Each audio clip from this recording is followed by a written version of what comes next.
All right, guys, welcome back to episode 180. Not bad. Could do better. Do another one. Right, Reload that. 180. Yes, nice. Guys, welcome back to Rick Shiels Golf Show podcast, everybody. This is a Friday special, a little pre-weekend treat for you all.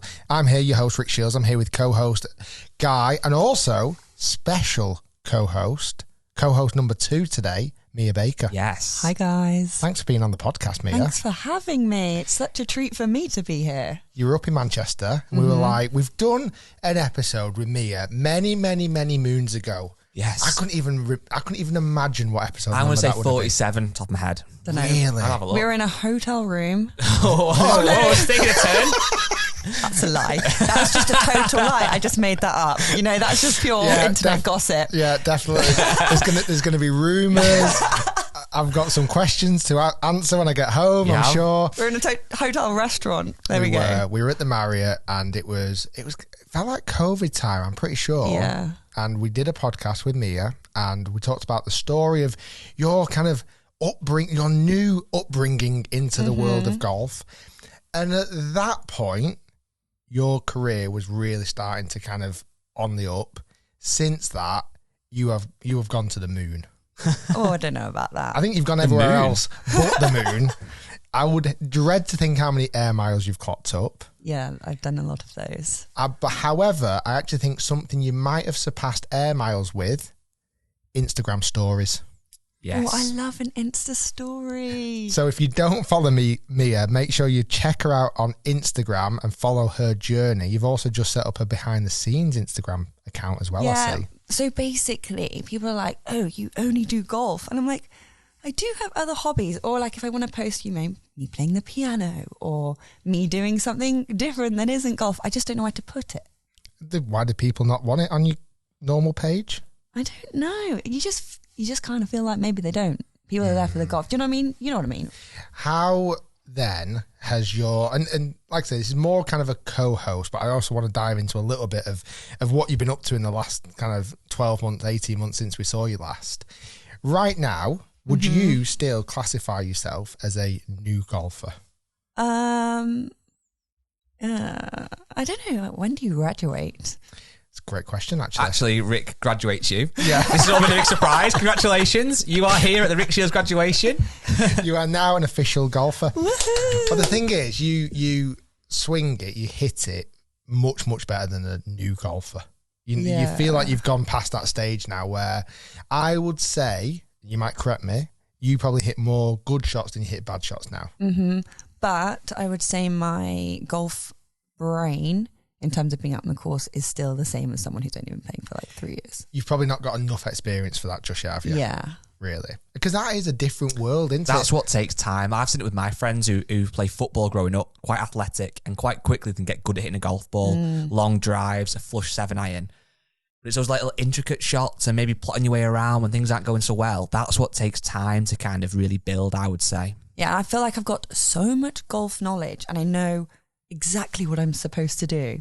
The execution, I'm still working on that, you know what I'm saying? It does. It takes time. Like, I think what you would have missed out on, and we spoke about it loads on the podcast, I started when I was 11. Were you about the same guy? I was 7. Same time as you because I'm younger, but I was 7. So... A bit younger. But I'm younger. Okay. As you can tell. Well, it was both in like 97, wasn't it? Pretty Exactly. much. So back in 97, when the Tiger Woods and the boom of golf started to really go crazy, I would dread to think how much time I spent on the golf course between the age of 11 and 16. Yeah. Even though it was only 5 years of real life, I reckon that was 15 years worth of golf. In golf years. Yeah, I think that was 15 years worth of golf in those 5 years. Summer holidays every single day. Every single day. These are the things you missed out on, Mia. You might have been learning the piano and doing all this other really interesting clever things. and stuff. And being dead We were finding top flights in the trees, weren't we? You might have been travelling the world, globe trotting. No, if you've not dug in a dirty ditch for an old golf ball, are you really even a golfer? Well, question for you then. We do a bit of practice now, don't we? Not as much as we probably should do, really. I would say most of my golf practice to get to a half decent level was done at those ages. I would agree. Like once you've kind of got that Guys, certain level you're of not golf. giving me any hope. Yeah, but you're doing it now. But that's what's interesting is and you are part of a very popular trend recently of newer golfers coming to the game. And we see it all the time in comments on the videos and comments on the podcast. A lot of people now are in your situation. They didn't grow up playing golf like me and Guy did. They've done it similar to you, where you've taken it on kind of as an adult, and you've now developed it into a passion and something you're really interested in. It's just a different way of doing it. Because also as a kid, I always thought that you make mistakes and you don't care. As a kid, you kind of get angry and you get frustrated, but you've still got tomorrow, you've got the day after. As an adult, because we're more rational and we kind of make more sense of the world, I would personally find it more frustrating. It's so frustrating. And you have to work a job and you have to have a family and your kids, and you're like, well, I can't really go and play Saturday and Sunday because I'll probably get killed by my wife or my husband. So, you have such a smaller amount of time to try and play. But it works both ways, though, because although I agree with what you're both saying, when I was 15, 16 and I had school and golf, that was all I had in my life, really. Golf was so important. If I played bad in a junior comp, I'd almost go home in tears. Oh, I would, yeah. Whereas now, if I play bad, I've got a babe to go home to, a wife, a job. It's like, yeah, I'm annoyed, but I've got other things to take my mind off it, and more important, obviously. Whereas when I was a junior, I was absolutely... I remember being on holiday, missing junior comps, texting my mates who won, what did they shoot, what the handicap come down to, and almost... Like I said, almost in tears. I'm on a lovely family holiday, but I'm not at the golf course in the junior midweek roll-up. See, I feel like I'm you. Like, I could be in tears because I'm that stressed, because I want to be that good. But I just suck. That's what golf does to you. How much, with all the things going on right now, and to be honest, a lot of listeners might not follow you already. How almost would you even describe your kind of who you are right now? You're a presenter of golf. You're an author. You are children's author, not like a proper book. I don't want to use the word influence, but you're somebody of social media status that promote. You have connections with clothing companies still, retail manufacturers, equipment manufacturers. What are you right now? Like, how do you? If you had a business card and you were to hand it out to somebody, what would it say underneath your name? Hi, my name's Mia Baker, and I am a golf entrepreneur. Oh, wow. Nice. I like that. Address the moon. No, you know what it is a lot of you guys who are in golf now started in golf. I started not in golf. So as soon as I tried to get into the industry, well, I wasn't even trying, but like I fell into the industry, I had to change everything I was doing, because you don't directly make any money from Instagram. So you have to try to find another way that you can get your income. So then you do like presenting, because that obviously helps you be able to, like, I don't know, just pay for your YouTube channel, pay for your Instagram channel, take those days that you need. You know exactly what it's like. So yeah, I had to quickly pivot and do what I can, and it's been honestly so wonderful. And I can't remember if you'd brought the book out from when our last podcast. I don't think you had, because the story of that, you actually wrote that on a plane, right? On a plane, yeah. So I forgot my headphones on the plane up to the AIG Women's Open in 2020. What? That was Carnoustie when we met. Carnoustie, 21. Yeah. And I was like, I'm feeling inspired.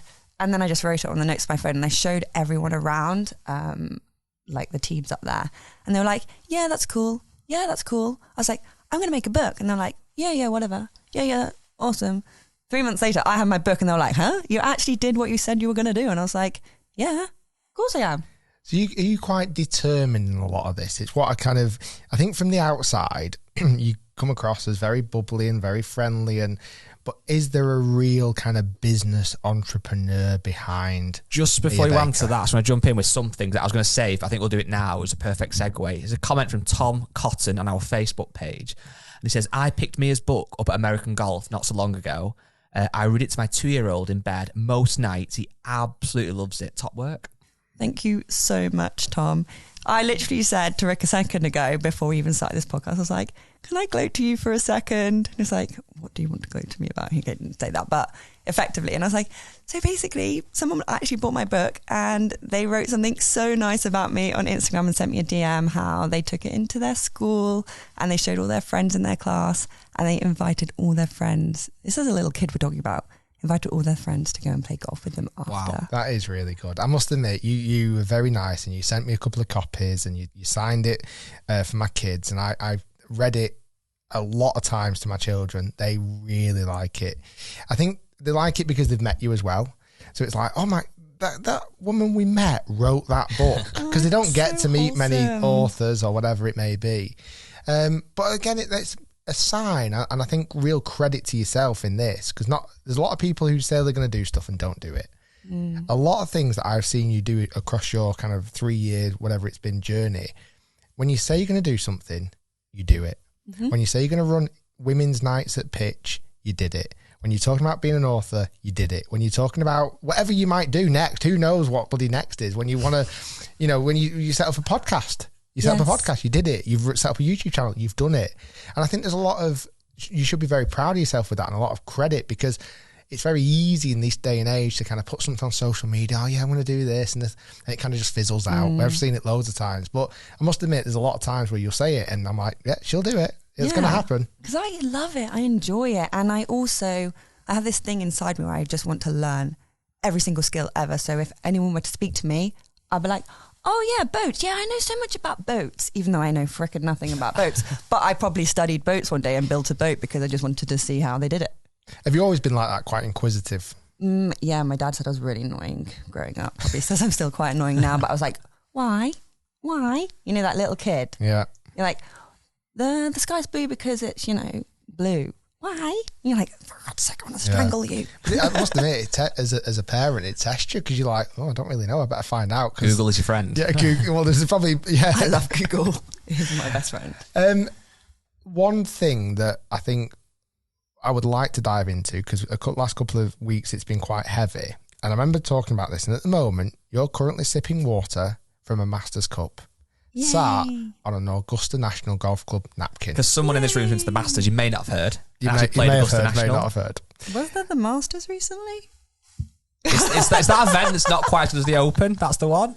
I am quite interested to know, because I'm not going to bring up, well, I'm going to have to now. There was a time where you didn't quite understand why people liked Tiger Woods so much. Is that still something? So the frustrating thing about me having started so late in golf is I knew nothing about golf before I started golf. Like, I didn't know what a par was. I didn't know what a green was. It's like the ultimate beginning, as opposed to, I didn't know any players. I knew nobody. And people were like, how can you not know them? You're so stupid. And I'm like, I can't. I just didn't know. I just had never been around it. And so Tiger Woods, I know now that he is a legend. But the first time I ever saw Tiger Woods play, he doubled the first. And I'm like, dude, I doubled the first. I'm out with it. So basically you're trying to say you're as good as Tiger Woods. I get it. Yeah, exactly that. And then what about golf tournaments? Have you got invested in golf tournaments just yet? I understand why people like it, and it kind of brings people together, but I don't think I'm like obsessed with it yet. I've been to a lot of female tournaments, so I do a lot of work on the females tour, and I love that because I know all the girls, like they're like my really good friends. The guys, I just don't know as well. I've not learnt about it as much. The Masters is this super exclusive under wraps tournament that no one shares. Like, how am I meant to find out about it apart from talking to people who know about the Masters? I think as well what's interesting with this is that me and Rick, we've kind of alluded to this already, grew up in quite an authentic golf background, didn't we? We started as youngsters and joined a golf club and played competitions and tucked our polo shirts into our trousers and all these kind of things that were all the things that you do. But what I also think is refreshing with what you're saying is that people start golf at different ages, different stages in their life, and not everyone has to kind of like the same thing. So some people, when you go to a golf club, you'll see on the first tee with a motor caddy, the Stealth 2 driver, everything's pristine, Jay Lindeberg clothes, and they might love the Masters and love social media and everything. Other people you might see have got an old battered set of clubs, but they don't care. They want to go out, walk 4 miles, get some fresh air and hit a little ball into a hole, and that's their perception of golf. And there's like a sliding scale, and there's no right side to be on. So you obviously love golf and love creating content, but the fact that you might not love the events as much or might not feel the same way towards Tiger is kind of also fine, isn't it? You know what? I think adults who get into golf are very fundamental and important to the development and growth of the game of golf. And what I mean by that is that everybody started playing golf when they were younger, and children, and almost they got taught how everything was operated, and that's what you learn. That's all you know. So you're never really going to question it. Like, you're never really going to push boundaries. You're never going to say, well, why is it like that? Why do I need to do that? Yeah. Well, I do think if you come into it later on in life and you've got fresh eyes and you've got different opinions, you came straight in and went, well, why are ladies' golf clothes like this? Yeah. Why does it have to be like this? And if adults who came new into the game weren't asking those questions, I don't think golf would ever actually develop as quick as it is doing and quick as it has done now.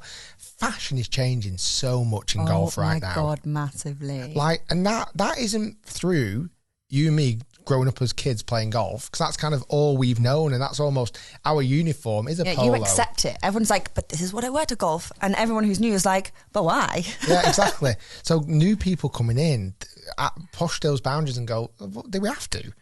And I think that's really important. And again, it'll be similar with golf tournaments. Well, how do I watch it? I personally hate the fact that tournaments are behind paywalls. Like, I find that so frustrating. I understand the business side of it all, but little Timmy who's 10, how's he going to watch golf unless his mum and dad have got Sky? Yeah. Like, it's not going to happen as much anymore, is it? It's so true. No, and that's the thing. That's why social media and YouTube is doing so well, because it is so much more accessible. And also, again, like that sliding scale we had before, not everybody is bothered at watching who is the best golfer on the planet. A lot of people are, hence why they watch the Masters and watch the Open. But without being rude, and Rick won't mind me saying this, people aren't watching Rick to watch the best golfer on the planet. They're watching someone who's relatable, entertaining. And same with your content. Anyone who's not on a tour, if you're not a tour pro, people aren't watching your videos for how good at golf you are, because they're not. They're watching for other reasons. And there's more and more avenues now to consume golf content. And what's also really exciting is, like yourself, there's more people coming into the world of golf content creation from different worlds. You've got yourself, who's come from a totally different world. You've got Tubes, who's come from a football background, who's now coming into golf. I think the original way, like where Rick came from, was quite a clean-cut PJ Pro, which was great, and there was definitely a market for that. But there's more and more diversity coming into the golf content space now. Will it be in 5 years? And will that then change the game? Once these brands can see there's markets out there for more fashionable clothes or more irreverent things, whatever that may or may not be, they'll start producing it, which opens up to more people, which they start buying in. All these brands want to sell stuff, basically, don't they? The more stuff they can sell, the better they are. And if there's a market for hoodies, people will buy hoodies and they'll make more money, etc. Have you all, in your period of time playing golf, have you seen quite a dramatic change? Huge change. Like, when I first started, everyone on social media, in my opinion, were like really, really good at golf. And I was like, I'm the only awful person who I was the status quo. Yeah.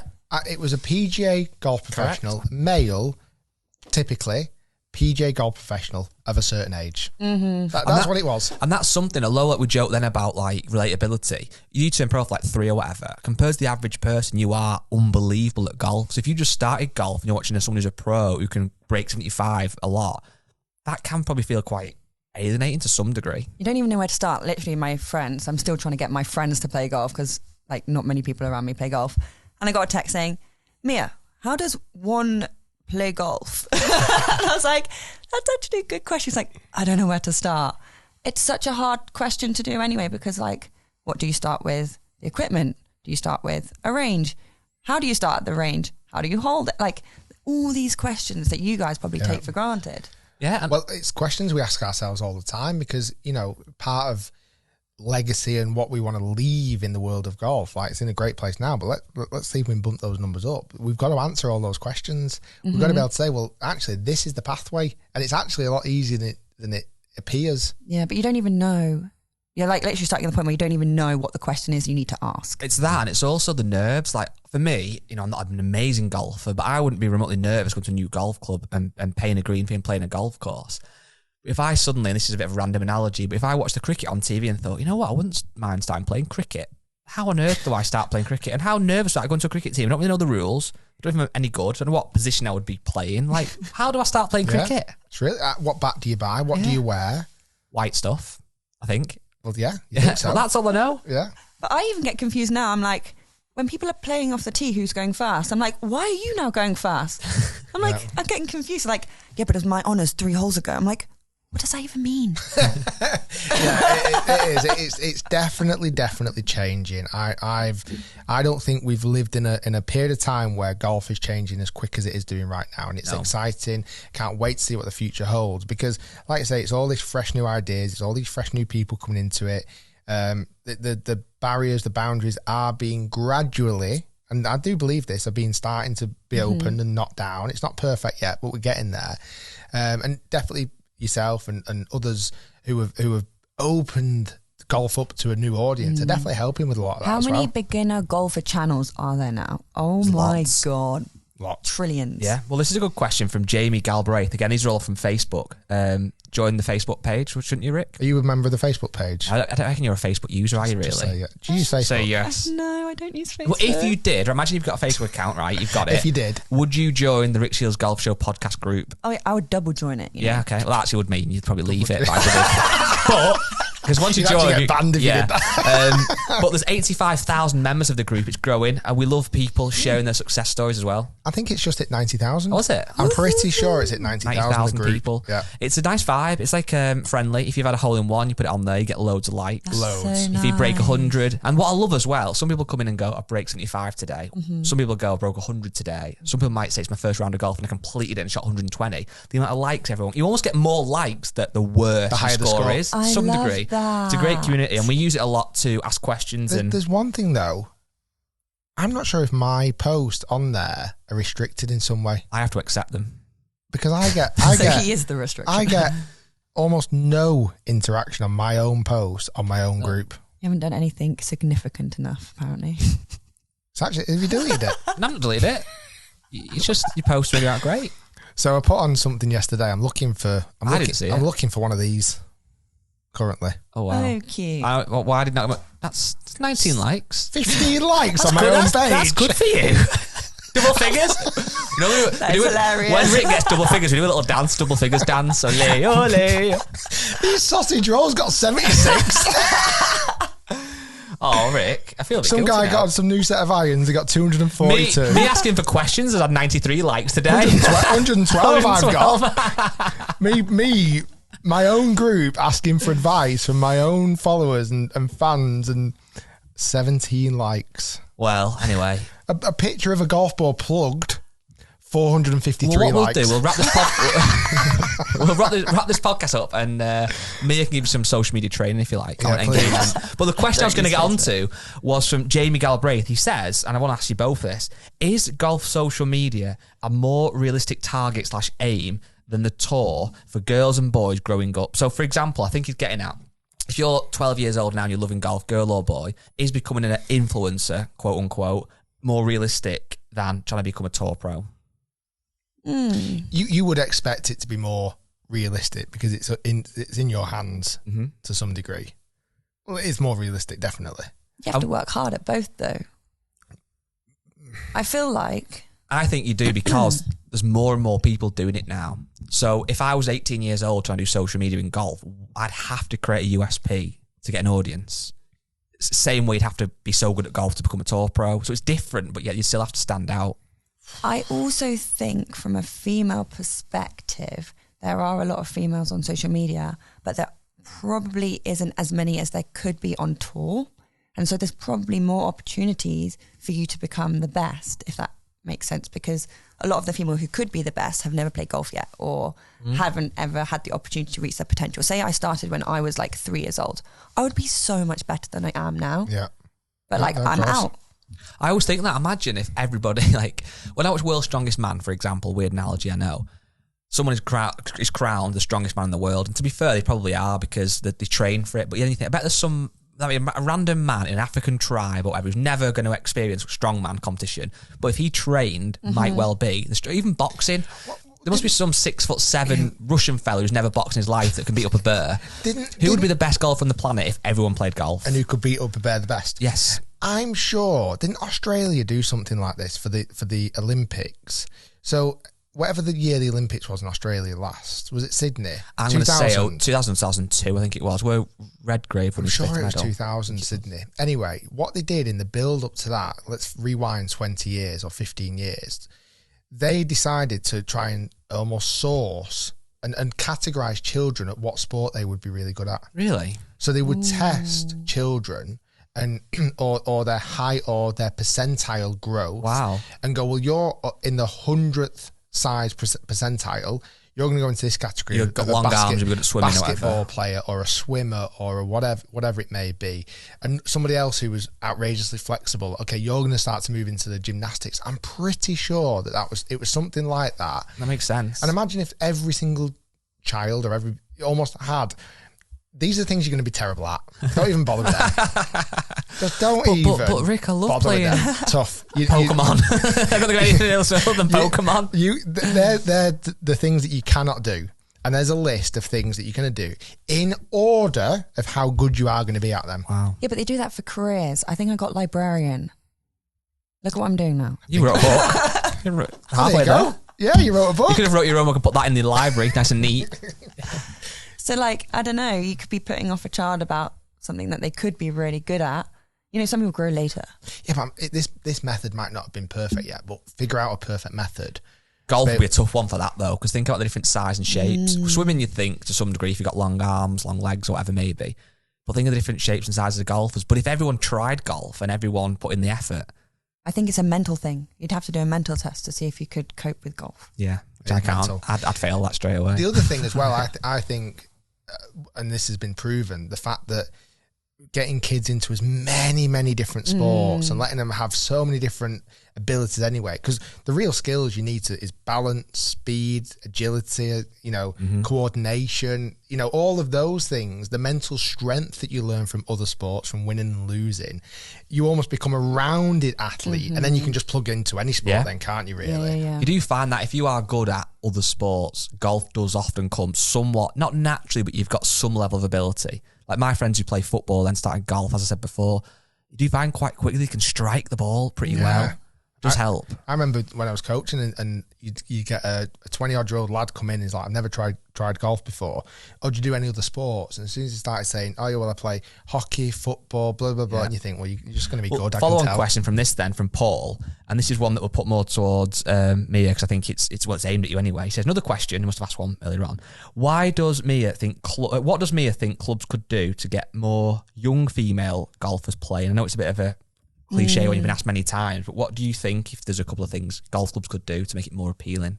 I think this is what I was speaking to you about before, employing females at your golf clubs, like young females, like represent the people that you want to come in. I think that is a huge advantage. Yeah, and that makes sense. I also think obviously corporate days, only in a lot of businesses, men get invited and there's women in the office who've been like, oh, I'd love to go, but I can't play golf yet. And doing something whereby they go to the range and have group lessons, and even guys who've never played golf before, whatever.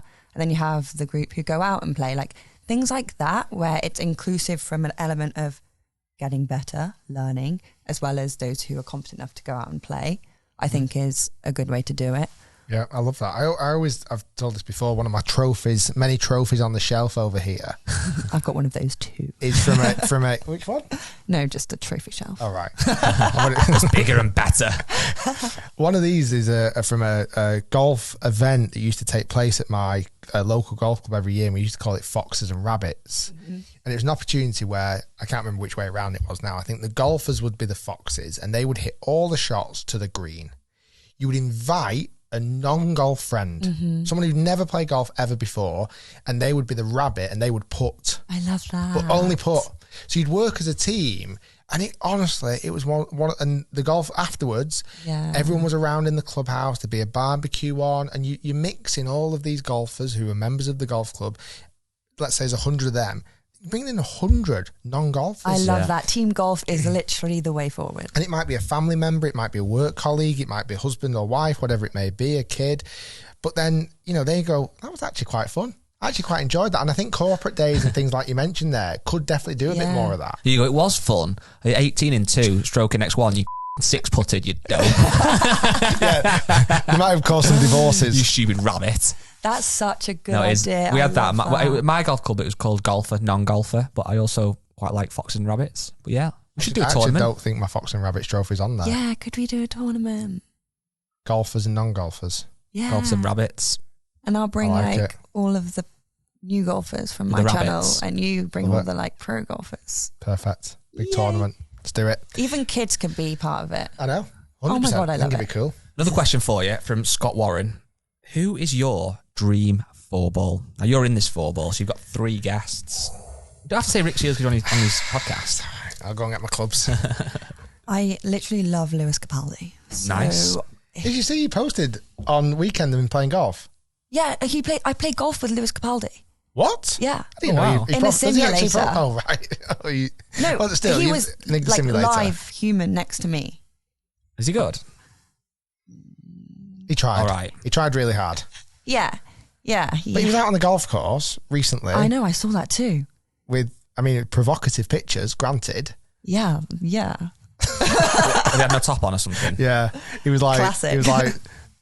looking all sexy on it's like the front of a golf buggy and all this. He's funny. I just think he's So hilarious. he's got a spot. Yeah. What would your golf course be as well? You can choose any golf course. It can be one you've not played or one you've played, or an easy golf course, a hard golf course. No, I feel no. like it's somewhere really Easy. somewhere really exclusive. Yeah. It Yeah. wouldn't be. I would honestly play like a par 3 course. Nice. I love them. Yes, I do. And like it could be an 18-hole par 3 Okay. because there's not as much. Not that I hate walking, but I just love hitting my next shot. She was saying before, I showed a glimpse of the room next door. We're not giving this away too much yet. She was saying how when she plays golf, she finds it's too frustrating once she's hit a shot. She's got that time between walking to your next shot. She's like almost too excited. Yeah. Yeah, I'm So, like, so to be able to get to that next shot quicker. yeah, I'm like, yeah. Par 3 course, you lose Capaldi. Lewis more spots. Capaldi. This is where it gets really tricky. Who would you guys pick? Can I have a moment? I think I know who you'd put in, and I think you'll kick yourself for not putting her in. Who? Olivia Cowan. Oh, I love Olivia.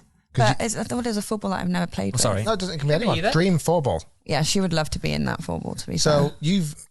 we'll come on to this in a minute, but you've been kind of professionally caddying for Olivia Cowan. I don't know why. Like, I just keep picking up the bag, you know? Is this in tournaments? Yeah. Oh, wow. I've not seen that. So basically, I go to a lot of, like I said before, women's events, and the difference on the female tour is a lot of them don't have a regular caddy because, you know. Cost. Yeah, it is. It's a It lot is of to money. do with cost. And a lot of them are my friends. And I'm out there and my job is to present, but then when I'm not presenting, I've got to make content and go through all my blah, blah, blah. And so I'm like, what better way to support my friend, to make cracking content and get to be out on the course? And I learned so much. It's amazing. Do you feel much pressure? Not at all. I just like twist the bottle cap, water, hold the banana skin. Great. You know? Does she get the club out the bag herself, or do you hand it to her? She kind of does that herself. Yeah. So you carry the bag. I carry the and bag. you bring vibes. I bring vibes. That's a big thing to bring. Positive vibes, chilled out vibes, just nice vibes. Yeah, exactly. It's so good. So she doesn't ask you about any advice whatsoever. So I caddied once for Anne Van Dam. If you don't know her, she's like a Yeah, really... we've done a video with bombs Anne. it. Yeah, We've done a video with Anne. She hits it a long way. I caddied for her. We're on a par 3. She was like, I think you're ready to use the rangefinder. Took it out. I was like 320 yards. She was like, put it away. I was like, Don't Scott Scott, say- never doing that again. This might cause some offence. Please don't take it offensively. I can imagine saying, give me a 6 iron, and you giving her a 9 iron and going, oops. I've done that to myself. Yeah, I can just imagine you doing that. And I also feel like there might have been a bit in you where you gave her wrong yardage as a tactic so that you would never get asked again. Oh, you know, because there's trees and you're like kind of shaking because it's like a big job and you've never done it before, and then your cap's blowing off and then your towel's falling off and you're like, I'm the most amateur caddy. You know what I would love to see, and it'd be hard to measure this because there's all these theories now. People saying, "Oh, Rory shouldn't be using his best friend Harry Diamond as his caddy because he should have a more professional caddy and blah blah blah." I will see an experiment. I don't know how you do it, where you get a professional golfer, play 18 holes. They have an absolutely amazing caddy in terms of statistically. They say it's 152 to the flag, wins doing this, but then they're quite like robotic. Versus a friend who doesn't really play golf, who's got great banter and atmosphere and vibes, just gives them the bag. See what the actual difference would be. Is one better than the other? I guess a hybrid's the best, but Olivia is one of those players. She knows her own game. Yeah. She's like, no, I'll do it. I don't need you to tell me. And Annie was like, no, and I'm like, okay. I think it also depends on the person. yeah, it does. Like, I think I would prefer someone almost giving me directions. Really? Yeah. I think I would want someone to go, it's this. I think you should hit this. Because for me, I quite like that kind of like almost passing on the responsibility and them going, you need to hit 7-iron here. And I think I'd be pretty trusting on that. Yeah, I think for me, I'd be the other way. If I'm playing well in a comp and I'm going down 18, I'd rather somebody go in, what are you watching on Netflix at the minute? And just take my mind off it completely. What are you having for tea tonight? And then when it's the ball, it's like, and then I can get in the zone and I just pick my own number and probably thin it through the green anyway. But it's different. You want to be a bit of both, I guess. I need someone like hand holding me the whole way and be like, it's going to be all right. You, Lewis Capaldi, Olivia Cowan, and then give me someone really random that might not even play golf. Like a celebrity that you've always wanted to meet, a hero, a film star. Like if he was alive, I'd have gone like down the Steve Jobs route, you know. That would be a great shout. I just think they're so fascinating, That's type a of good person. shout, Even like Elon Musk, like just think they're really interesting people. You, Lewis, Olivia Cowan, Elon Musk. Well, another one that kind of... Can I film it? Yeah. One that follows on from this then, for the pair of you. It's a bit of a battle here, so take a few minutes to get your answer correct, because I'm going to pick the winner. Is this a quiz? No, it's just that I'm going to pick the winner, so there's no pressure, but you will get a prize of some description. Okay. That'll be. From James Rideout, he's asking, for both of you, what would your champions dinner be at the Masters? So let's imagine you win the 2024 Masters. Yeah. 2025 comes around. Is it the Tuesday night or the Wednesday night? Wednesday night. You're sitting there. Or is it? No, it must be the Tuesday. You're sitting there in your green jacket and it's your meal. Starter, main, dessert. What are you picking? To make this fair, you go starter first, then you go starter, you go main, then you go main. So you've got a bit of time to think of each one. Can I ask a stupid question? Yes, you can. What is the history behind this Masters meal? Like, So where does it come from? Was it Bobby Jones that first introduced it? I imagine so. I don't actually know the history of it. I know that every champion... Or was it Ben Hogan? I quite like the idea behind it. So all the champions meet before the event and they have a dinner, and the last year's winner picks the menu. It's an opportunity for some of the best golfers on the planet that have all got one thing in common. Right. Well, not just one, but one main thing in common. They have all won the Masters.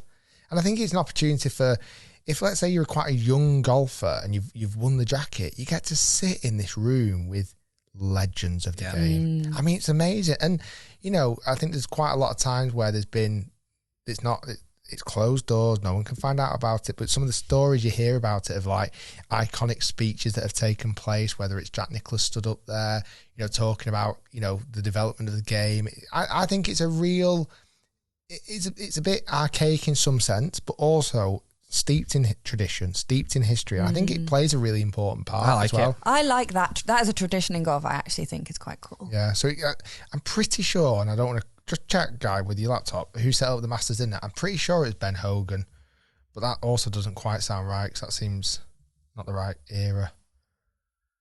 It was Ben Hogan, 1952. Good. So I think the Masters started in 1937 or something. But anyway, so Rick, just quickly then. So Scotty Scheffler, he went with cheeseburger sliders, firecracker shrimp, easy for me to say, tortilla soup, Texas ribeye steak, or blackened redfish, and then a warm chocolate chip cookie with the ice cream. Ooh, nice. So, Rick, come in with your starter, please. Because you've got to please a lot of people. It's not like your last meal, right? But I don't know. I think this is your chance to. You want to somewhat please them, but it's also your dinner, so you want no regrets. It's typically a bit of a nod to where you're from as well. I also want to throw in a drink here as well. Oh.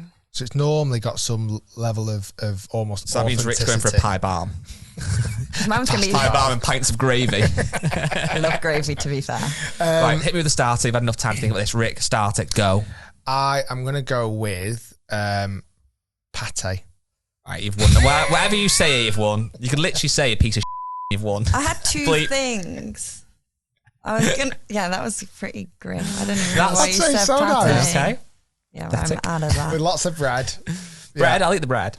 I wanted either a baked camembert with like garlic and rosemary and like warm bread, or like char siu bao, or those types. What's that one? The second one? Like, you know, the Asian barbecue pork buns, char siu bao. Oh, right, okay. Like what you get at Wagamama's. I have the beef bao buns. Yeah. But it will Is be. that the most like Asian place that you've ever had? Have you been to like Hong Kong? No. Okay, you need to add that to your list. It's on the list. We go to Wagamama's, McDonald's, and the Wetherspoons and Subway. Like Wagamama's. Sometimes we go to Mexico and we go to the burrito place. Okay, so that sounds good. I would give that to you just by default because it was so bad. Right, main course. Come on, Rick, redeem yourself here. I'm going to go for... Okay. Oh, God. There we go. I'm nervous now. Steak and kidney pudding with chips and curry sauce. Ketchup mandatory. Steak and kidney. Yeah, what's the kidney Or steak. about? It's actual. If it was steak and ale, you'd do one. Steak and kidney pie. No, steak and kidney pudding. You know the little ones that are Is upside kidney down? actually kidney? I don't know what it is, but it's nice. Okay, right. You're close. Disgusting. Chips, curry sauce, covered in it, and you have to have ketchup then on the curry sauce. If they could remove the kidney from that, I'd be very interested. Let's see if you can beat him. Yeah, the kidney bit has kind of thrown me. I don't think of it when I'm eating it. It's really nice. So I don't know if you've noticed, but I love bread.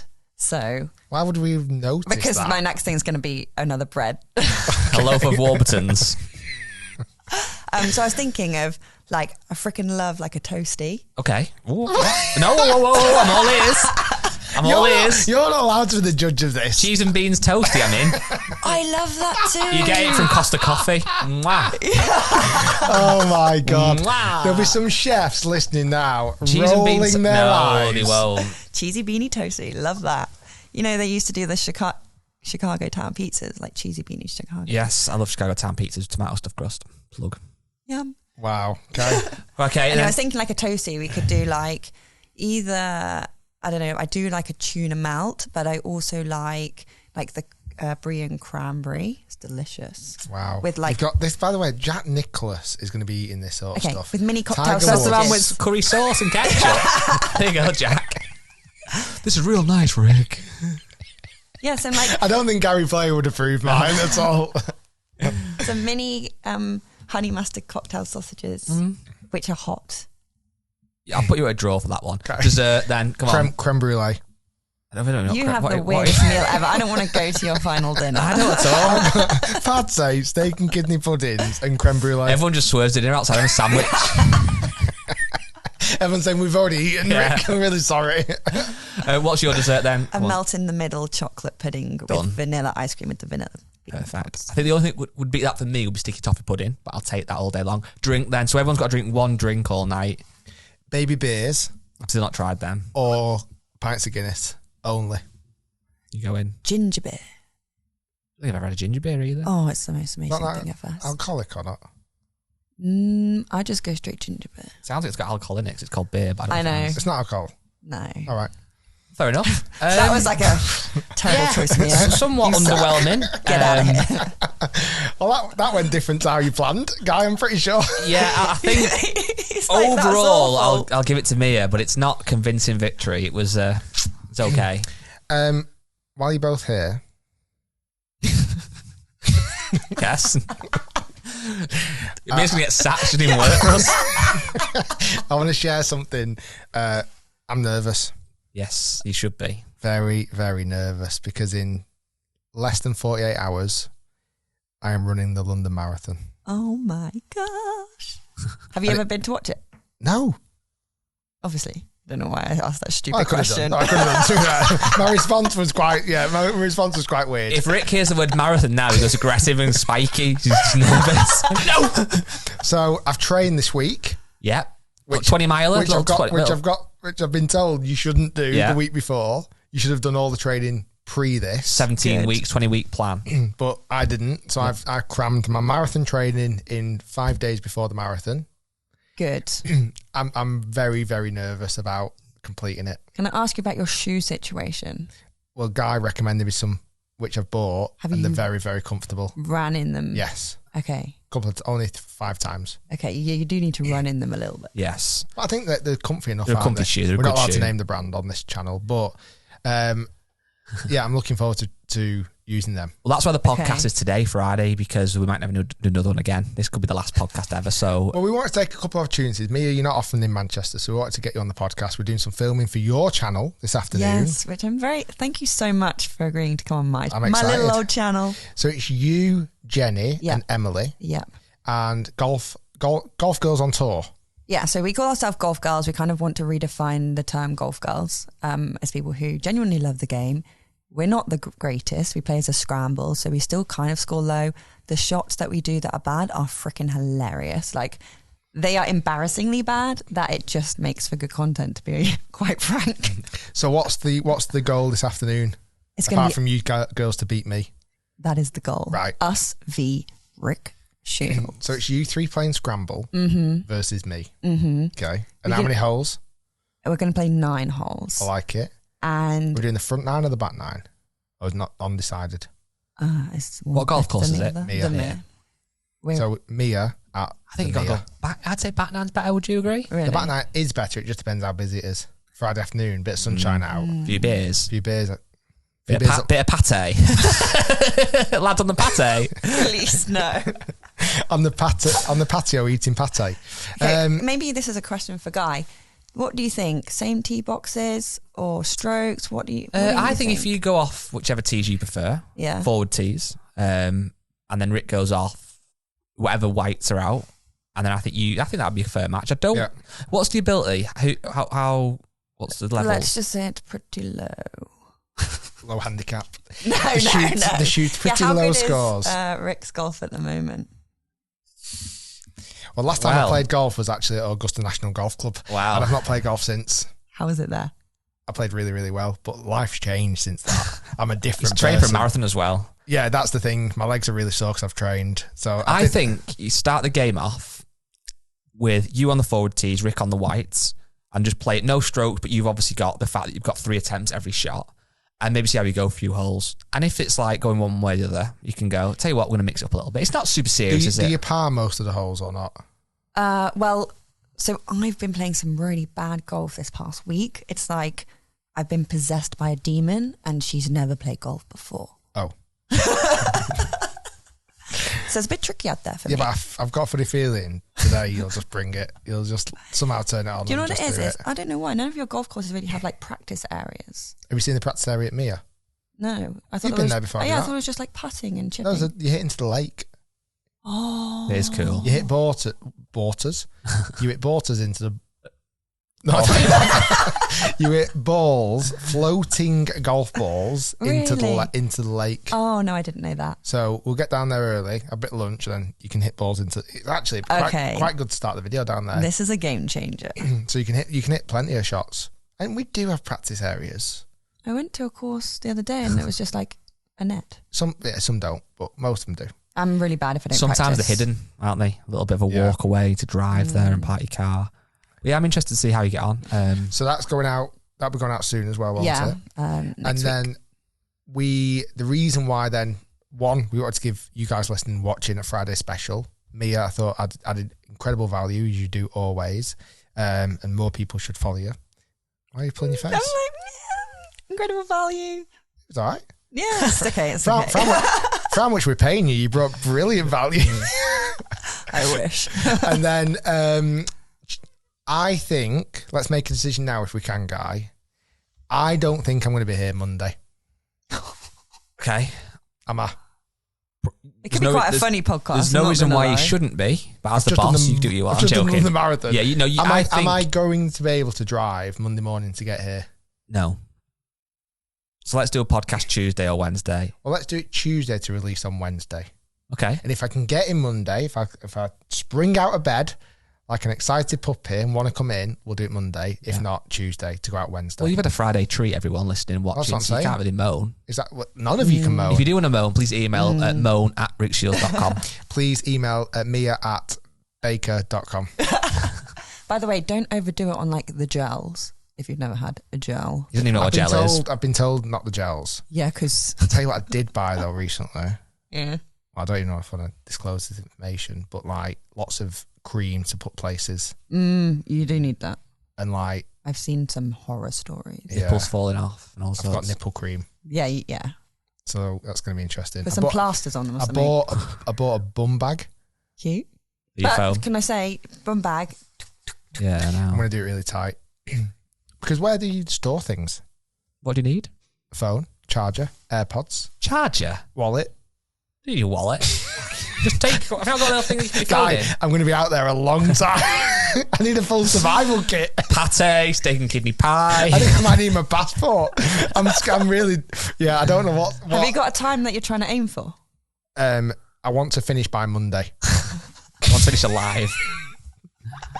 I want to be able to finish the marathon on the Sunday before things start getting packed away. Okay, what I'm going to tell you is you'll see all sorts of different things out there, like trees and rhinos. If you let a tree or a rhino beat you, that means you need to be better. They will beat me. My plan, if I see a rhino running past, like it's a two men in a rhino suit, I'm going to jump on their back without them even knowing. And I'm just going to ride on the rhino, just waving at people. Because did you see the story recently about the woman who got disqualified for doing the ultra marathon? Fair dues. Because she got in a car. That's a bit rubbish, isn't it? She got lost and got in a car. That might be me. If you see me on Sunday in London on an underground or taxi, shh. Okay, keep it hush hush. Your adrenaline's going to be through the roof. You know how many people are watching and cheering you on? All the way. Yeah. All the way en route. All the way. Make sure you're wearing a big Rick shirt because people who don't even know you, which is wild to think, could even say, go Rick. Well, I imagine most people don't. But yeah, it'd be quite cool. Yeah, you've got it. When I'm literally in a gutter, desperately begging for help.